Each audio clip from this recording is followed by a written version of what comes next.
அனைவருக்கும் வணக்கம். இன்னைக்கு பச்சை பயிறு முளை கட்டலாங்க. துணி எதுவும் தேவையில்லை.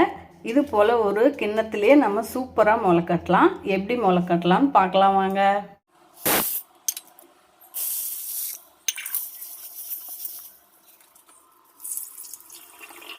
பச்சை பயிறு முளை கட்டுறதுக்கு பச்சை பயிறு உங்களுக்கு தேவையான அளவு எடுத்துக்கிட்டு கழுவி தண்ணி இருத்துட்டு புதுசாக தண்ணி ஊற்றிடுங்க. இது ஒரு 10 மணி நேரம் போல் ஊறட்டுங்க. 10 மணி நேரம் ஆயிடுச்சுங்க. நான் காலையில் 7 மணிக்கு ஊற போட்டேன். இப்போ நைட்டு 7 மணி ஆயிடுச்சுங்க. நல்லா ஊறி வந்திருக்கு.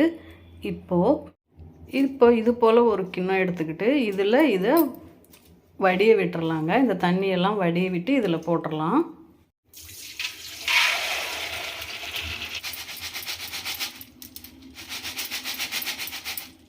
தண்ணி எல்லாம் பூரா வடிய விட்டாச்சுங்க. இப்போ ஒரு பிளேட் வச்சுக்கிட்டு அது மேலே இதை வச்சுட்டு இதை மூடி வச்சிடலாம். 10 மணி நேரம் போல் இதை அப்படியே மூடி வச்சுருங்க. அது போல் மூடி வச்சுட்டு ஒரு வெயிட் வச்சுருங்க மேலே.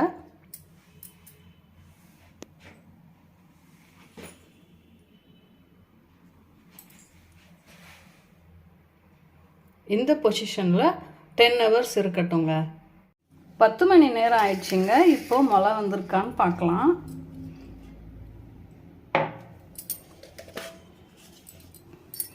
சூப்பராக முளை வந்திருக்கு பாருங்கள். நம்ம துணியெல்லாம் போட்டு கட்ட தேவையில்லை. இது போகிற ஒரு வடி இருந்தாலே போதுங்க. சூப்பராக நம்ம முளை தயார் பண்ணிடலாம். பாருங்கள்,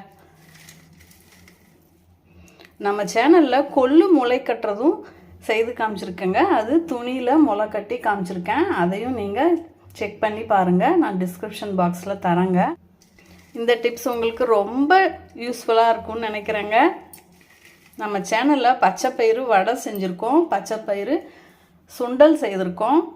அந்த லிங்க்கையும் நான் டிஸ்கிரிப்ஷன் பாக்ஸில் தரேங்க. செக் பண்ணி அதையும் செய்து பாருங்கள். கலா கைப்பக்குவம் சேனல் மறக்காமல் சப்ஸ்கிரைப் பண்ணுங்கள். வாழ்க வளமுடன்.